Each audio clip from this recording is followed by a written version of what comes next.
सतनाम श्री वाहिगुरु साहिब जीओ। तुमरी सरन तुम्हारी आसा, तुम ही सज्जन सुहेले। राखो राखणहार दयाला, नानक घर के गोले।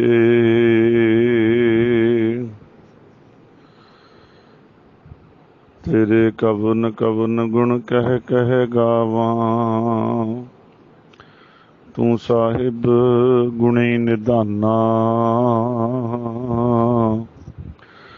तुमरी महिमा वर्ण ना साको, तू ठाकुर ऊच भगवाना।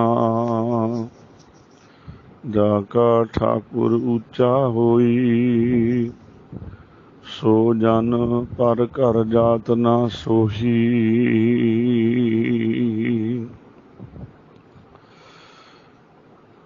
ज्यों बुलावे त्यों बोलह स्वामी, कुदरत कवण हमारी।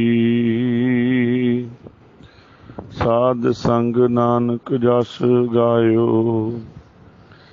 जो प्रभ की अत प्यारी।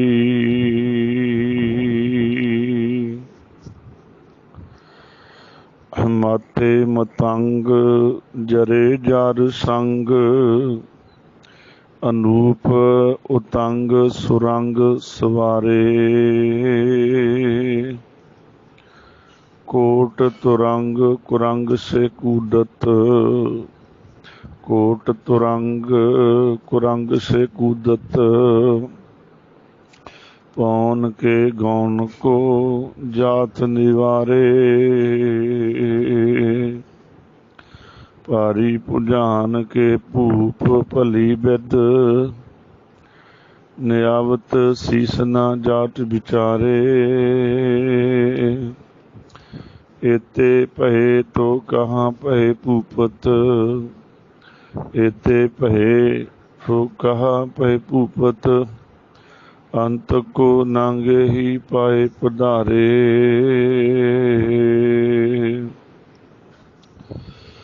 बहुत सन्मान सत्कार जो गुरु प्यारी गुरु सवारी साध संगत जी, आप सारे सन्मान जोग हो, सत्कार जोग हो, बहुत प्यार सत्कार वाले हो सारियां संगतां। सारी ही संगत नूं, वीरां नूं, भैणां नूं दास दे वल्लों बुलाई हुई फतेह प्रवान होवे जी। प्रेम सहित अर्ज करदा, वाहिगुरु जी का खालसा, वाहिगुरु जी की फतेह। सतगुरु जी की महान किरपा बख्शिश, जो संगतां ने सेवा लाई है, जो कल तो जाप साहिब की कथा की संपूर्णता तो उपरंत जो नितनेम की तीसरी बाणी धन श्री गुरु गोबिंद सिंह महाराज सच्चे पातशाह जी की श्री रसना तो श्री कंठ तो श्री मुख तो उचारण की हुई पावन बाणी सवैये, जो नितनेम विच 3 नंबर ते बाणी पढ़न का हुक्म है। खंडे की पहल तैयार करन लगिया, अमृत तैयार करन लगिया 3 नंबर ते बाणी पढ़ी जाती है। और कल कुछ बेनतियां कीतियां इस बाणी बाबत कि इस बाणी नाल वैरागमई बाणी है, अंदर जे कोई अर्थां सहित प्रेम नाल इस बाणी का पाठ करे तो बहुत वैराग अंदर पैदा हो जाता है। ये 5 बाणियां सानू पढ़न का हुक्म है। सो सवैये हन ये जो बाईधर दे राजे सन, जिन्हां दे वड्डे दादियां पड़दादियां नूं धन गुरु हरगोबिंद साहिब महाराज जी ने जो 52 राजे गवालियर के किले चों मुक्त करवाए सन, उन्हां दी ये औलाद है। भीमचंद वर्गे होर जिन्हां नूं 22 धर दे राजे किया जाता है। सो सतगुरु जी ये चाहुंदे सन कि इन्हां दा भला हो जाए। बड़े बड़े राजे सन इन्हां दे कोल, पर रंगजेब की चपली झाड़न वाले सन, डरदे सन उतों, उहदे अधीन ही रहिंदे सन। और सतगुरु जी चाहुंदे सन कि आज़ाद होके जाउण, पर जिन्हां नूं कहते गुलामी विच जीण दी आदत पै जाए उन्होंने आज़ाद नहीं होना चाहते। महाराज ने इन्हों ये करके ते और उपदेश दिते, विराग दिता, फिर भी तुहानूं तुहाडे ते किरपा हो जाए, आज़ाद होवो तुसी महाराज के साडे नाल मिलो ते आज़ादी दी जिंदगी जियो। सो ये उन्हां राजियां प्रति भी उपदेश है, साडे प्रति भी उपदेश है कि संसार विंसणहार है। इत्थे बड़े बड़े राजे महाराजे हो के इत्थों सारे ही चले गए, अखीर नूं जाण दी किरिया इक्को ही है सारियां दी, चाहे कोई अमीर है, चाहे गरीब है, चाहे कोई वड्डा है, कोई छोटा है। इस वास्ते सतगुरु जी रागमय उपदेश दिंदे अज दी 2 नंबर पौड़ी विच सानूं समझाउंदे हन। कहंदे देखो, माते मतंग जरे जर संग, प्यारा पाठ है। माते हुंदा जिहड़े मसते होए, मतंग हुंदा हाथी। कहंदे देखो जिवें मसते होए जिहड़े हाथी होण अते माते मतंग जरे, ते वो जिहड़े हाथी है उपर जरे जर संग, जरे जड़े हुए, अगले जर दा अर्थ है सोयना, संग सोने दे नाल। कहंदे जिहड़े मस्त हाथी है वो बड़े बड़े जिहड़े हाथी ने मसते होए ते वो सोने दे जड़े होण, सोने संग जड़े होण, इन्ने इन्ने अमीर होण, इन्ने वड्डे होण। सानू तां एक मुदरी बनाउण नूं सोना ना लभदा, उदां गल्लां असीं बहुत करदे हां। बीबी भैण मंगे कोई गहना सोने दा कि मैनूं कोई वंग बना दिओ, कोई हार बना दिओ,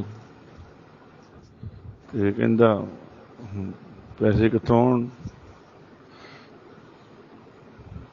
ते वो एडे अमीर अमीर राजियां दा जिक्र किया सतगुरु जी ने। कहंदे बड़े बड़े हाथी मसते होए, जरे जर संग, ते वो जड़े हुए होण काहदे नाल, जर संग सोने संग, सोने नाल जड़े हुए होण। फिर उन्हां दी उपमा करदे अनूप उतंग, ते वो बड़े अनूप हुंदा उपमा तो रहत। ये जाप साहिब दे विच शब्द भी आया सी। सच्चे पातशाह कहंदे अनूप सुंदर, उतंग हुंदे बड़े बड़े कद्दां वाले उच्चे, अनूप उतंग सुरंग सवारे। सच्चे पातशाह कहंदे बड़े सुंदर उच्चे कद वाले ते सोहणे रंगां वाले, सुरंग सुंदर रंगां वाले, सुंदर रंगां दे नाल सवारे सजाए हुए होण। माते मतंग जरे जर संग, अनूप उतंग सुरंग सवारे। मस्त हाथी सोने नाल जड़े हुए होण और उच्चे उच्चे कद्दां वाले होण, उपमा तो बाहर होण, बेअंत सुंदर होण, सुरंग सुंदर रंगां वाले सवारे हुए होण। फिर कहंदे ध्यान दिओ, कोट तुरंग कुरंग से कूदत। कोट ये कोट है कि करोड़ा ही तुरंग हुंदे घोड़े, उन्हां कोले इन्ने हाथी होण, फिर करोड़ा ही, एक दो नहीं, करोड़ां दी कोट तुरंग, तुरंग हुंदा घोड़ा, करोड़ा ही घोड़े होण। वो जिहड़े घोड़े ने कुरंग से कूदत, कुरंग हिरन नूं कहंदे ने। हिरन बहुत सुंदर नचदा हुंदा, टपदा नचदा। कोट तुरंग कुरंग से कूदत। वो हिरना वांग हरण वांग मिर्ग वांग जां कहिए नचदे होण, सुंदर होण घोड़े, करोड़ां ही होण घोड़े, सुंदर घोड़े ते मिर्गां वांग नचदे होण। ते जिहड़े घोड़े है उन्हां दी स्पीड है जिहड़ी, उन्हां दी जिहड़ी रफ्तार है जिहड़ी, पौण के गौण को जात निवारे। जदों भजदे घोड़े, पौण को गौण, जिहड़ा पौण दी चाल है, पौण दी गौण हुंदी गति है, को जात निवारे, पौण दी गति नूं पिछे छड्ड जाण, भाव हवा तो भी तेज दौड़न वाले होण। ਵੇਖੋ किन्नी उपमा दस रहे ने, बराग दे रहे ने सतगुरु। कोट तुरंग कुरंग से कूदत, करोड़ां ही घोड़े मिर्गां ਦੀ तरह नचण वाले होण, कुदण वाले होण ਅਤੇ ਇੰਨੀ ਸਪੀਡ ਨਾਲ ਭੱਜਦੇ ਹੋਣ ਕਿ ਹਵਾ ਨੂੰ ਵੀ ਪਿੱਛੇ ਛੱਡ ਜਾਣ। ਪੌਣ ਕੇ ਗੌਣ ਕੋ ਜਾਤ ਨਿਵਾਰੇ। ਫਿਰ ਹੋਰ ਅੱਗੇ ਕਹਿੰਦੇ ਕਲਗੀਧਰ ਪਾਤਸ਼ਾਹ, ਸੱਚੇ ਪਾਤਸ਼ਾਹ ਕਹਿਣ ਲੱਗੇ, ਭਾਰੀ ਭੁਜਾਨ ਕੇ ਭੂਪ ਭਲੀ ਵਿਦ ਨਿਆਵਤ ਸੀਸ ਨਾ ਜਾਤ ਵਿਚਾਰੇ। ਭਾਰੀ ਭਾਰੀਆਂ ਭੁਜਾਨ ਦੀ ਭੁਜਾ ਹੁੰਦੀਆਂ ਬਾਹਾਂ, ਭਾਰੀ ਭੁਜਾ ਬਾਹਾਂ ਵਾਲੇ, ਵੱਡੀਆਂ ਬਾਹਾਂ ਵਾਲੇ ਜਿਹੜੇ ਨੇ, ਵੱਡੀਆਂ ਬਾਹਾਂ ਵਾਲੇ ਜਿਹੜੇ ਰਾਜੇ ਨੇ। ਭਾਰੀ ਭੁਜਾਨ ਕੇ ਭੂਪ, ਭੂਪ ਰਾਜਾ ਹੁੰਦਾ, ਭੂ ਪੱਤ ਵੀ ਆਇਆ, ਭੂ ਹੁੰਦੀ ਜ਼ਮੀਨ, ਪੱਤ ਹੁੰਦਾ ਜ਼ਮੀਨ ਦਾ ਮਾਲਕ, ਬਹੁਤ ਜ਼ਮੀਨ ਦੇ ਮਾਲਕ ਵੱਡੇ ਰਾਜੇ ਜਿਹੜੇ। ਭਾਰੀ ਭੁਜਾਨ ਕੇ ਭੂਪ ਭਲੀ ਬਿੱਦ। ਸੱਚੇ ਪਾਤਸ਼ਾਹ ਕਹਿੰਦੇ ਵੱਡੀਆਂ ਬਾਹਾਂ ਵਾਲੇ ਰਾਜੇ ਜੋ ਚੰਗੀ ਤਰ੍ਹਾਂ ਸੰਸਾਰ ਵਿੱਚ ਪ੍ਰਸਿੱਧ ਹੋਣ, ਇੱਦਾਂ ਦੇ ਰਾਜੇ ਹੋਣ। ਨਿਆਵਤ ਸੀਸ ਨਾ ਜਾਤ ਵਿਚਾਰੇ। ਉਹਨਾਂ ਦੇ ਅੱਗੇ ਵੱਡੇ ਵੱਡੇ ਰਾਜੇ, ਮਹਾਰਾਜੇ, ਵੱਡੀਆਂ ਵੱਡੀਆਂ ਬਾਹਾਂ ਵਾਲੇ, ਸ਼ਕਤੀਸ਼ਾਲੀ, ਪ੍ਰਸਿੱਧ ਸੰਸਾਰ ਵਿੱਚ, ਉਹ ਆ ਕੇ ਸਿਰ ਨਿਵਾਉਣ, ਉਹਨਾਂ ਨੂੰ ਮੱਥਾ ਟੇਕਣ। ਤੇ ਨਾ ਜਾਤ ਵਿਚਾਰੇ, ਤੇ ਕਦੇ ਸੋਚਿਆ ਵੀ ਨਾ ਹੋਵੇ ਇਹ ਰਾਜੇ ਇਹਨਾਂ ਦੇ ਅੱਗੇ ਝੁਕ ਸਕਦੇ ਹਨ, ਇਹਨਾਂ ਨੂੰ ਮੱਥਾ ਟੇਕ ਸਕਦੇ ਹਨ। ਨਾ ਇਹ ਵਿਚਾਰ ਹੋਵੇ ਕਦੇ ਮਨ 'ਚ, ਨਾ ਇਹ ਕਦੇ ਸੋਚਿਆ ਹੋਵੇ। ਪਰ ਸੱਚੇ ਪਾਤਸ਼ਾਹ ਕਹਿੰਦੇ ਇੱਥੇ ਭਏ ਤੋਂ ਕਹਾਂ ਭਏ ਭੂਪਤ। ਜੇ ਐਡੇ ਵੱਡੇ ਰਾਜੇ ਹੋਣ, ਮੰਨ ਲਈਏ ਕਿ ਐਡੇ ਵੱਡੇ ਰਾਜੇ ਹੋਣ ਵੀ ਹੋ ਗਏ, ਤੇ ਤਾਂ ਕੀ ਹੋਇਆ ਫਿਰ ਕੀ ਹੋ ਗਿਆ ਭਾਈ? ਦੁਬਾਰੇ ਧਿਆਨ ਦਿਓ, ਸਾਰੇ ਅਰਥ ਵੱਲ ਮਾਈਂਡ ਵਿੱਚ ਰੱਖਿਓ। ਮਾਤੇ ਮਤੰਗ ਜਰੇ ਜਰ ਸੰਗ। ਮਸਤ ਹਾਥੀ ਨੇ ਜਿਹੜੇ ਸੋਨੇ ਨਾਲ ਜੜੇ ਹੋਏ ਹੋਣ, ਬੇਅੰਤ ਸੋਨਾ ਉਹਨਾਂ ਨੂੰ ਲੱਗਿਆ ਹੋਇਆ ਹੋਵੇ, ਤੇ ਉਪਮਾ ਤੋਂ ਰਹਿਤ ਘੋੜੇ ਸੁੰਦਰ ਹੋਣ। ਉਹ ਜਿਹੜੇ ਹਾਥੀ ਵੀ ਉਪਮਾ ਤੋਂ ਰਹਿਤ ਹੋਣ ਤੇ ਚੰਗੀ ਤਰ੍ਹਾਂ ਸੁੰਦਰ ਰੰਗ ਵਾਲੇ ਸਵਾਰੇ ਹੋਏ ਹੋਣ, ਕਰੋੜਾਂ ਹੀ ਘੋੜੇ ਹੋਣ ਉਹਨਾਂ ਕੋਲ, ਤੇ ਮਿਰਗਾਂ ਵਾਂਗ ਨੱਚਦੇ ਹੋਣ, ਹਵਾ ਤੋਂ ਵੀ ਤੇਜ਼ ਭੱਜਣ ਵਾਲੇ ਹੋਣ, ਸਪੀਡ ਵਾਲੇ ਹੋਣ। ਪੌਣ ਕੇ ਗੌਣ ਕੋ ਜਾਤ ਨਿਵਾਰੇ। ਫਿਰ ਭਾਰੀ ਭੁਜਾਨ ਕੇ ਭੂ ਭਲੀ ਬਿੱਦ। ਭਾਰੀਆਂ ਬਾਹਾਂ ਵਾਲੇ ਜਿਹੜੇ ਰਾਜੇ ਨੇ, ਕਈ ਪ੍ਰਸਿੱਧ ਰਾਜੇ, ਨਿਆਵਤ ਸੀਸ ਨਾ ਜਾਤ ਵਿਚਾਰੇ, ਉਹ ਵੀ ਉਹਨਾਂ ਰਾਜਿਆਂ ਮਹਾਰਾਜਿਆਂ ਅੱਗੇ ਹੱਥ ਜੋੜ ਕੇ ਖੜੇ ਹੋਣ, ਸੀਸ ਨਿਵਾਉਂਦੇ ਹੋਣ। ਪਾਤਸ਼ਾਹ ਕਹਿੰਦੇ ਆ ਦੇਖੋ ਭਾਈ, ਇੱਥੇ ਪਏ ਤੋਂ ਕਹਾਂ ਪਏ ਭੂਪਤ। ਜੇ ਏਡੇ ਵੱਡੇ ਰਾਜੇ ਹੋ ਗਏ ਤੇ ਕੀ ਹੋਇਆ? ਅੰਤ ਕੋ ਨੰਗੇ ਹੀ ਪਾਏ ਪਧਾਰੇ। ਅੰਤ ਨੂੰ ਤਾਂ ਨੰਗੇ ਪੈਰਾਂ ਤੋਂ ਜਾਣਾ। ਨੰਗੇ ਆਵਣ, ਆਇਆ ਵੀ ਨੰਗਾ ਹੀ ਸੀ। ਜਦੋਂ ਆਇਆ ਉਦੋਂ ਕਿਹੜਾ ਇਹਦੇ ਕੋਈ ਤਿੱਲੇ ਵਾਲੀ ਜੁੱਤੀ ਪਾਈ ਸੀ, ਜਾਂ ਜਾਣ ਲੱਗੇ ਤੇ ਕਿਹੜਾ ਇਹਦੇ ਕੋਈ ਸੁੰਦਰ ਬੂਟ ਪਾਏ ਹੋਣੇ, ਜਰਾਬਾਂ ਪਾਈਆਂ ਹੋਣੀਆਂ। ਨੰਗਾ ਆਉਂਦਾ, ਨਾਂਗੇ ਆਵਣ ਨਾਂਗੇ ਜਾਣਾ, ਕੋਈ ਨਾ ਰਹਿ ਰਾਜਾ ਰਾਣਾ। ਇੱਥੇ ਪਏ ਤੋਂ ਕਹਾਂ ਪਏ ਭੂਪਤ। ਸਵੰਜਾਂ ਦਾ ਪਾਠ ਕਰਨ ਦਾ ਯਾਦ ਰੱਖਣਾ, ਭੂਪਤ ਰਾਜੇ ਦਾ ਨਾਮ ਹੁੰਦਾ, ਜਿਹੜੇ ਰਾਜੇ ਹੁੰਦੇ ਨੇ। ਇਹ ਫਿਰ ਅਖੀਰ ਨੂੰ ਤਾਂ ਪੈਰਾਂ ਤੋਂ ਨੰਗੇ ਹੀ ਜਾਂਦੇ ਸਾਰੇ। ਫਿਰ ਕੀ ਹੋਇਆ ਜੇ ਕੋਈ ਤੁਸੀਂ ਪ੍ਰਸਿੱਧੀ ਕਰ ਲਈ ਆ, ਜੇ ਬਹੁਤ ਥੋੜ੍ਹੀ ਬਹੁਤੀ ਮਾਇਆ ਆ ਗਈ, ਤੁਸੀਂ ਵੱਡੇ ਹੋ ਗਏ ਆ। ਇਹ ਤਾਂ ਦੱਸਿਆ ਇੰਨੇ ਵੱਡੇ ਵੱਡੇ ਰਾਜੇ ਮਹਾਰਾਜੇ ਵੀ ਇੱਥੋਂ ਭਾਈ ਪੈਰਾਂ ਤੋਂ ਉਹਨਾਂ ਨੇ ਨੰਗੇ ਹੀ ਜਾਣਾ ਕੀਤਾ ਹੈ। ਸੋ ਦੂਸਰੇ ਸਵਈਏ ਦੀ ਆਪਾਂ ਅੱਜ ਵਿਚਾਰ ਕੀਤੀ ਹੈ। सतगुरु सच्चे पातशाह जी किरपा करन, बख्शिश करन। संगत दे चरणां विच दासरियां वल्लों बेनती है, प्रेम नाल कथा नूं सुनिया करो, फिर अभ्यास करो। जदों फिर सवैये पढ़ते हैं, बाणी जिहड़ी कथा हो गई पढ़ते हैं, ਉਹਦੇ ਵਿੱਚ थोड़ा बहुता सानू ज्ञान होना चाहिए। पढ़दे थोड़े थोड़े अर्थ नाल चलने चाहिए। बार बार यूट्यूब ते पई है कथा, बार बार सुन लेनी चाहिए है जो समा लगे। ये कमाई नाल ही गल बननी है, गल्लां गुल्लां नाल कोई नहीं गल बननी। जो असी बाणी नूं विचारांगे, बाणी नूं प्यार करा प्रेम करांगे और थोड़े बहुते अर्थां सहित पढ़ांगे, फिर महाराज की मेहर होएगी, किरपा होएगी। फिर ये सत संतोख दया खिमा धीरज सहज इत्थे विराग हो आ जाता। जिवें जपजी साहिब नाल ब्रह्म ज्ञान की प्राप्ति हुंदी है, फिर जाप साहिब, फिर जाप है जिहड़ा वाहिगुरू दे अनेकां ही सतगुरु ने नाम लै। कलगीधर ने किड्डी मेहर कीती, सामने प्रतख वाहिगुरू परमेश्वर नूं रख के ते नमस्कारां कीतियां, सानूं दस्सिया। फिर विराग आ जाता इत्थे आके।